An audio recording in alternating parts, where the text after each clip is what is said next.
The War Council chamber fell silent as Commander Vex'karn slammed his four-fingered fist against the tactical display. Holographic images of Earth flickered and died, leaving only the red glow of emergency lighting to illuminate his scaled features. "Impossible!"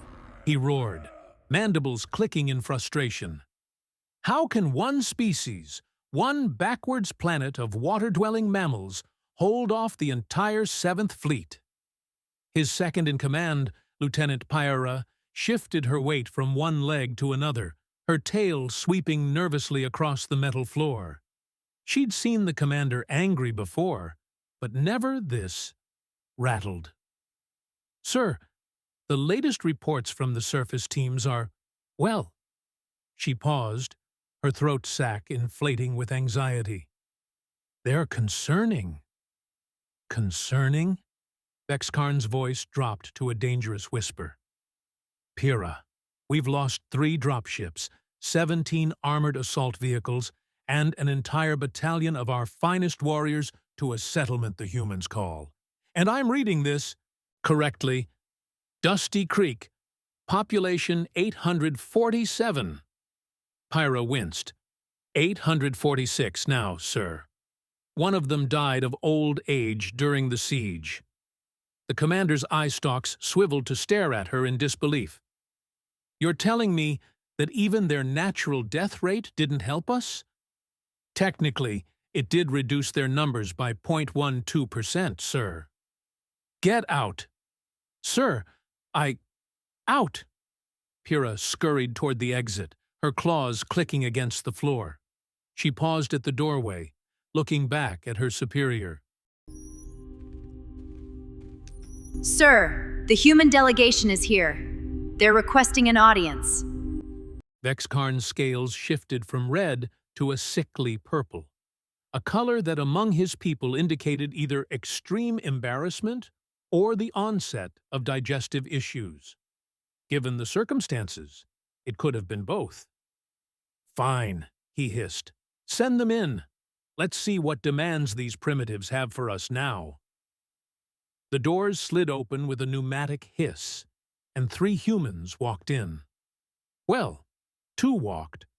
The third, a female in what appeared to be farming clothes, strolled in eating something from a small bag, completely unbothered by the fact that she was standing in the command center of an alien warship that had, until recently, been trying to annihilate her species. "Commander Vex'karn, I presume." The man in front extended his hand. He was older, maybe 60 Earth years, with gray hair and a face that looked like it had seen too much sun and not enough sleep. "Name's Governor Mills. This here is Captain Torres from the Marine Corps, and that's Mayor Addison from Dusty Creek." The mayor waved with her free hand, still munching on whatever was in that bag. "Howdy." Vex'karn stared at the extended hand like it might explode. In his research on human customs, he'd learned this was a handshake, a bizarre ritual where humans grabbed each other's appendages and moved them up and down. He'd also learned that humans had approximately 8,000 diseases that could be transmitted through contact, and he wasn't about to risk any of them. "I do not shake," he said finally. "Suit yourself." Mills dropped his hand and pulled out a chair, sitting down without being invited. Torres remained standing, arms crossed, eyes scanning the room like she was cataloging every weapon, every exit, every potential threat. Mayor Addison found another chair and continued eating. "What?" Vex'karn began, his voice trembling with barely controlled rage. "Are you eating?" "Sunflower seeds," Addison replied cheerfully. "Want some? They're ranch-flavored." "I want," the commander said slowly, "to know why you're here." Governor Mills leaned back in his chair, the metal creaking under his weight. "Well, Commander, we figured it was time to talk terms." "Terms?" Vex'karn's laugh was a harsh, barking sound. You think you're in a position to dictate terms? We have 300 warships in orbit around your planet. We have weapons that can crack continents. We have technology that makes your most advanced computers look like stone tools. Uh-huh, Mills said, nodding. And how's that working out for you? The silence that followed was deafening. Captain Torres spoke for the first time, her voice flat and professional. Commander, let's review the situation. You've been in orbit for 72 days. You've attempted 14 ground invasions. You've lost, by our count, approximately 60,000 troops, 47 aircraft, 23 armored vehicles. And one command carrier that somehow crashed into a barn in Kansas. That was a tactical repositioning, Vex'karn protested. The barn had a sign that said, UFOS welcome. Torres continued, her expression never changing. The farmer is selling tickets to see the wreckage. He's made enough money to pay off his mortgage. Mayor Addison giggled. Old Henderson always was an opportunist. Vex'karn felt his scales shifting through colors he didn't even know he could produce. You ambushed us. You used tactics that violate every known convention of warfare. Oh? Mills raised an eyebrow. Which convention was that? The one where you're supposed to announce your invasion plans 3 weeks in advance? Maybe send us an email with your attack coordinates? You used children as soldiers. That was one incident, Torres said. And those weren't soldiers. That was a high school football team that happened to be practicing when your dropship landed on their field. You really shouldn't have tried to confiscate their equipment. They beat my warriors with their primitive sporting implements. Well, yeah, Mayor Addison chimed in, spitting a seed shell into her hand and depositing it in her pocket. Texans take their football pretty serious. You're lucky the baseball team wasn't practicing that day. Those aluminum bats would have done some real damage. Vex'karn's eye stalks drooped. He'd been briefed on human sports, but the briefing had failed to mention that humans trained for these games with the same intensity his people, reserved for military exercises. The footage of the so-called football team using coordinated tactics to outmaneuver his shock troops still gave him nightmares. And the animals, he said weakly. You weaponized your domestic animals. Mills shrugged. Buddy, we didn't weaponize nothing. You just happened to invade during feeding time at the Johnson Ranch. Those pigs were already angry about being late for dinner. You just gave them something to be angry at. Pigs, Vex'karn repeated, his voice hollow. We were routed by pigs. 300-pound pigs with bad attitudes, Addison corrected. There's a difference. The commander slumped in his chair, which creaked alarmingly under his weight. What do you want? Well, Mills said, pulling out a piece of paper that had been folded in his pocket. We've got a few items here. First off, you're going to stop the invasions. Second, you're going to pay reparations for the damages. Third, and this is non-negotiable, you're going to fix Mrs. Patterson's fence. Your dropship crushed it when you landed last Tuesday, and her goats got out. Do you know how hard it is to round up angry goats, Commander? No? Real hard, Addison confirmed. Those goats were eating downtown plants for 3 days before we caught them all. Mayor's office got complaints. Torres stepped forward, placing her hands on the table. Commander, here's the reality. Every time you attack us, you lose. Every single time. It's not even close. Your troops are trained for conventional warfare against opponents who fight like you do. We don't fight like you do. You fight without honor, Vex'karn spat. We fight to win, Torres corrected. There's a difference. You want to line up in neat rows and shoot at each other until one side falls down? That's your business. We prefer ambushes, traps, guerrilla tactics, and making you so miserable that you give up and go home. Plus, Addison added, you really underestimated our wildlife. I heard a squad of your boys got treed by a family of raccoons last night. Vex'karn's scales flushed purple again. Those creatures are demons. They have hands. Why do they have hands? Evolution's a funny thing, Mills said, grinning now. Look, Commander, we can keep doing this dance. You can keep losing troops to our farmers, our football teams, our wildlife, and our general unwillingness to lie down and die. Or you can accept that maybe, just maybe, you picked the wrong planet to invade. The commander stood up, drawing himself to his full height of 7 feet.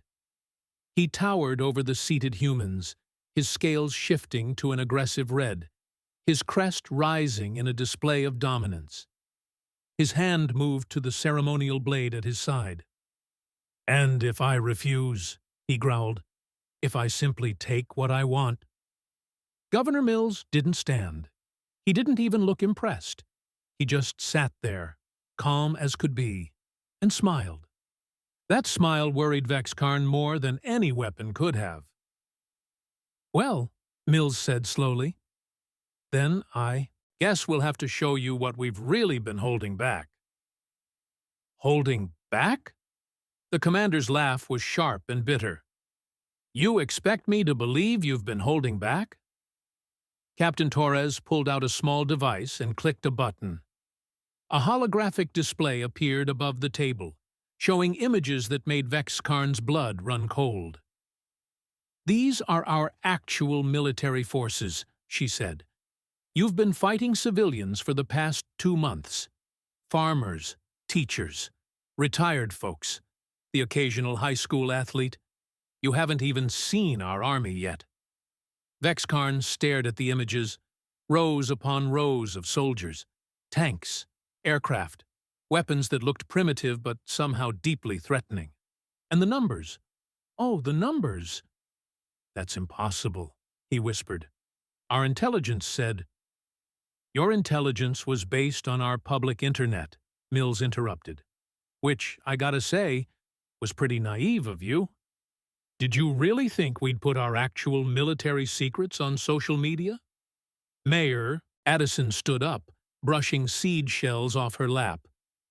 "Commander, I'm going to be straight with you. You seem like a reasonable guy for someone who tried to blow up my town. We don't want to fight. Fighting's expensive, it's messy, and honestly, we got better things to do. But if you insist on continuing this, well..."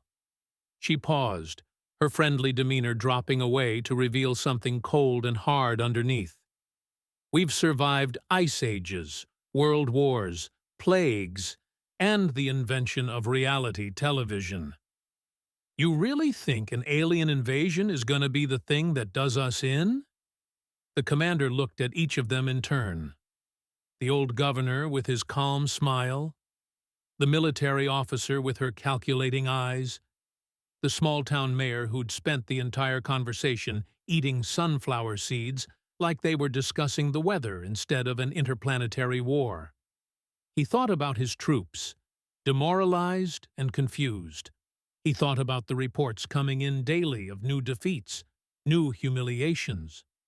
He thought about the warrior who'd been knocked unconscious by a human child, wielding something called a wiffle ball bat. Most of all, he thought about the fact that if these were just the civilians, he really, really didn't want to meet the actual military. His hand moved away from his blade. "What are your terms?" he asked quietly. Governor Mills smiled wider. "Now we're talking. Pull up a chair, Commander. This might take a while." 2 hours later, Vex'karn was seriously reconsidering every life choice that had led him to this moment. "So let me get this straight," he said, rubbing his temples in a gesture he'd picked up from watching too many human broadcasts. "You want us to help rebuild the infrastructure we damaged, provide technological assistance for your medical facilities, and teach your scientists about fusion energy. In exchange, You'll... what? Exactly. Governor Mills slid another piece of paper across the table. Not kill you all seems like a pretty good deal from where I'm sitting. That's extortion. No, Captain Torres said. Extortion would be if we demanded payment and threatened you. We're just threatening you. That's called negotiation. Mayor Addison had moved on from sunflower seeds to a candy bar she'd produced from somewhere in her coveralls. Also, you gotta stop parking your ships over residential areas. The shadow's messing with people's tomato gardens. Mrs. Chen, nice lady, grows heirloom tomatoes. Won a blue ribbon at the county fair 3 years running. Your ship's been blocking her sunlight for a week now. She's furious. We're conducting an orbital siege. You're killing tomatoes, Addison countered. Which, in Mrs. Chen's opinion, is worse than trying to kill people. At least people can shoot back. Vex'karn wondered if this was what insanity felt like. Fine, fine. We'll move the ships. What else? Torres pulled up another hologram.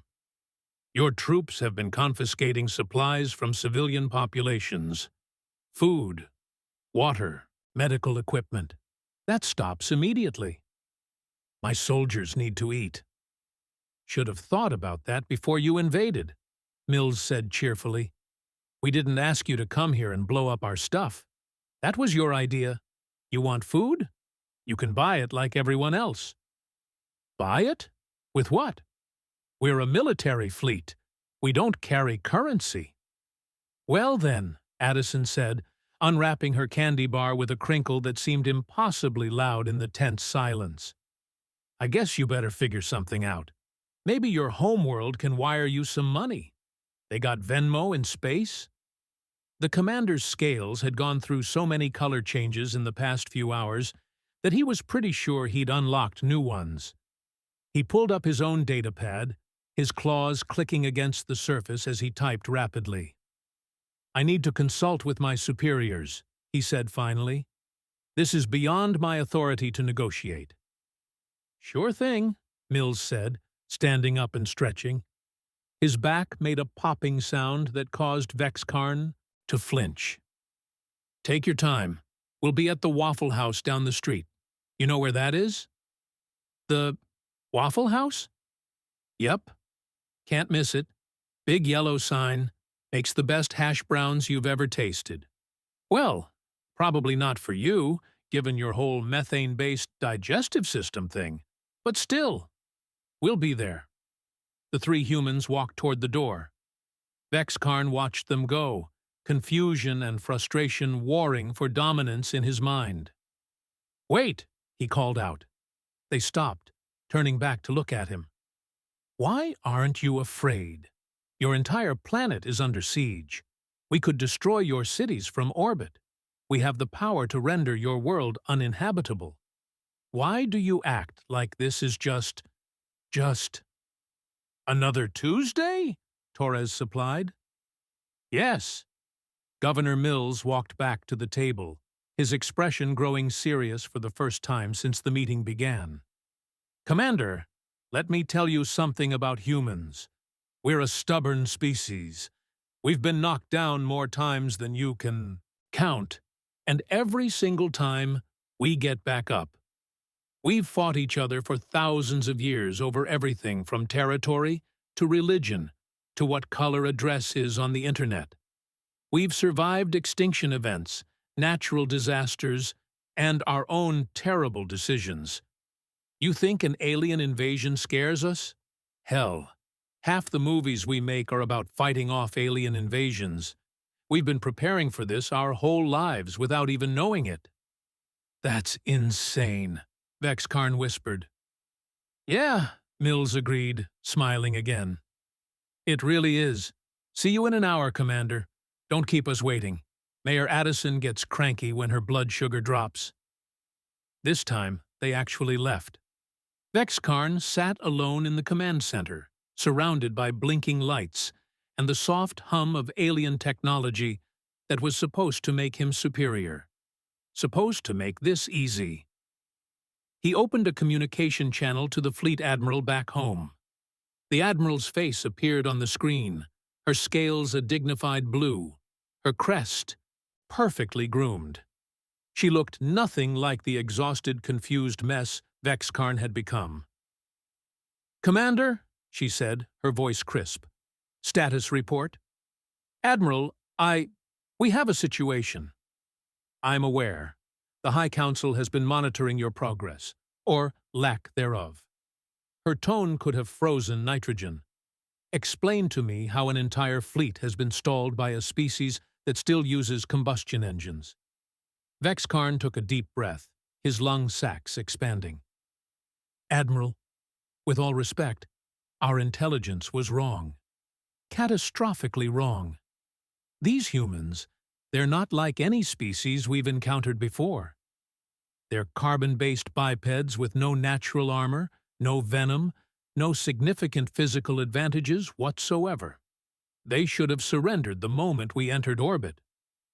"That's what I thought too," Vex'karn said. "But they don't fight like we expected. They don't follow the rules. They use their environment, their animals, their children, everything as a weapon. And Admiral—" He paused, knowing how this would sound. "They think it's funny." The Admiral's scales shifted slightly. "Funny?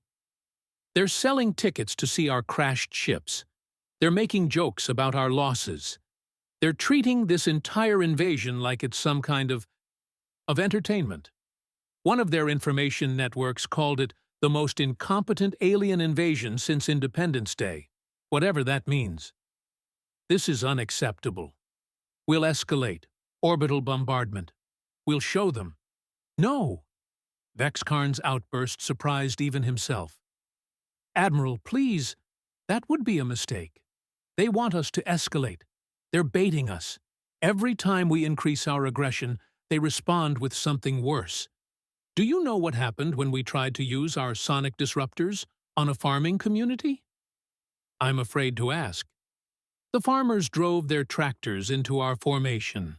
Massive, slow-moving vehicles that our targeting systems couldn't properly track because they weren't registering as threats. One of them had a bumper sticker that said, 'My other vehicle is a tank.' I thought it was a joke. It wasn't. He actually owned a tank. A functioning World War II-era tank that he kept in his barn for historical purposes." The Admiral was silent for a long moment. "What do you recommend, Commander?" "I recommend we negotiate.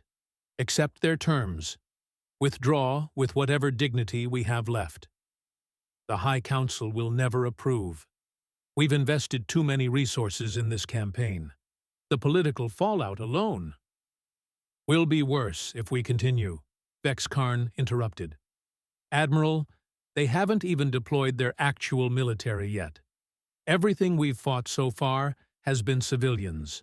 Farmers, store clerks, retired soldiers who came out of retirement because, and I quote, 'this looked like fun.'" Another long silence. Then, "Send me their terms. I'll present them to the Council." But Vex'karn— "Yes, Admiral? This better not be a trick." "If it is," he said wearily, "I'll eat my own tail." The communication ended. Vex'karn sat back, exhausted, and noticed Lieutenant Pira had returned, standing nervously by the door. "Sir, the humans left a note for you." She held out a piece of paper. He took it, reading the handwritten message. "Dear Commander, if you're looking for the Waffle House, take a left out of your ship, walk 3 blocks, turn right. You can't miss it. Also, we're ordering for you. Hope you like waffles. Kidding. We know you can't eat them. But seriously, hurry up. We're hungry. Your new friends, Mills, Torres, and Addison. P.S. Pyra seems nice. Tell her we said hi." Vex'karn looked up at his lieutenant. "How do they know your name?" May have been video chatting with some humans during my off hours, sir. They have this fascinating thing called TikTok, and I've been learning their dances. Get out. Yes, sir. 45 minutes later, Vex'karn found himself sitting in a booth at the Waffle House, surrounded by curious human patrons who kept taking pictures with their communication devices. The staff had graciously provided him with a chair that could support his weight, and someone had brought him a glass of water, which he couldn't drink but appreciated nonetheless. Governor Mills was halfway through a plate of hash browns. Captain Torres was drinking coffee, black, naturally. Mayor Addison was working on her second waffle, drenched in syrup. "So," Mills said between bites, "what did your bosses say?" "They want to review the terms. It could take weeks." "Weeks?" Addison looked genuinely surprised. "You can communicate instantly across light years of space, but it takes weeks to make a decision." "Bureaucracy is universal, apparently," Torres muttered. "Here's the thing, Commander," Mills said, pushing his plate aside. "We don't have weeks. Every day your ships sit in our orbit, you're causing problems. Economic disruption, panic, stress, not to mention the tomato situation." "The tomatoes," Vex'karn repeated flatly. "The tomatoes," Addison confirmed seriously. "I can offer a partial withdrawal," Vex'karn said. "Pull back most of the fleet, leave a small diplomatic contingent. Would that be acceptable?" The three humans exchanged glances. Some unspoken communication passed between them, the kind that his intelligence briefings had mentioned but failed to adequately explain. Humans, it turned out, were very good at reading each other. "Works for us," Mills said finally. "But, Commander, one more thing." "What now?" "We want an apology." Vex'karn blinked all three of his eyes. What?" "An apology," Torres said. "Public. Broadcast across all channels. You came to our planet, attacked our people, destroyed our property. The least you can do is say you're sorry. The High Council will never—" "Then I guess we'll have to keep fighting," Mills said cheerfully. "And you know what? Next time, we might actually try. Send in the Marines, the real ones.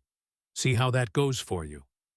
The commander looked around the restaurant, at the waitress refilling coffee cups, at the cook flipping eggs on the griddle, at the elderly couple in the corner sharing pancakes. These were the people who'd stopped his invasion. Not super soldiers, not advanced warriors, just people. And they'd won. "Fine," he said quietly. "I'll apologize." Mayor Addison grinned and raised her coffee cup. "Now that's what I call progress. Welcome to Earth, Commander. Try not to blow anything else up." 3 days later, Vex'karn stood before every communication device on his flagship, broadcasting to both his fleet and the entire planet Earth. His scales were a neutral gray, his crest lowered in a gesture of submission. "People of Earth," he began, reading from a carefully prepared statement that had been reviewed by both the High Council and, humiliatingly, Governor Mills. "On behalf of the Galactic Concordance and the Seventh Fleet, I offer my sincere apologies for our unprovoked attack on your world. We came here, believing ourselves superior, and you have proven us wrong in every possible way. We came seeking conquest, and found only defeat. We underestimated your resolve, your creativity, and your complete unwillingness to follow any logical rules of warfare. The High Council has agreed to your terms. We will provide reparations, technological assistance, and will immediately cease all hostile actions. We have learned a valuable lesson. Never invade a planet where the wildlife is angrier than the inhabitants, and definitely never mess with someone's tomato garden. Thank you, and may our peoples live in peace from this day forward." He ended the transmission and slumped in his chair. Lieutenant Pira approached cautiously. "That was very diplomatic, sir. They made me include the part about the tomatoes." "I know, sir. I'm never going to live this down, am I?" "Probably not, sir. But look on the bright side. The humans have invited you to something called a barbecue next weekend. Apparently, it's a peace gesture." Vex'karn groaned. "What's a barbecue?" "I looked it up, sir. They cook meat over open flames and socialize." "That sounds almost pleasant, actually." "They also mentioned something about showing you what real fighting looks like during a game called football." "Oh, no." "Oh, yes, sir. Apparently, we're playing against the Dusty Creek High School team. It's going to be televised." Vex'karn put his head in his hands. Somewhere, in a small town called Dusty Creek, he could almost hear Mayor Addison laughing. And despite everything, despite the humiliation and the defeat, and the complete upending of everything he thought he knew about warfare, Vex'karn found himself laughing too. Maybe, just maybe, this planet wouldn't be so bad after all.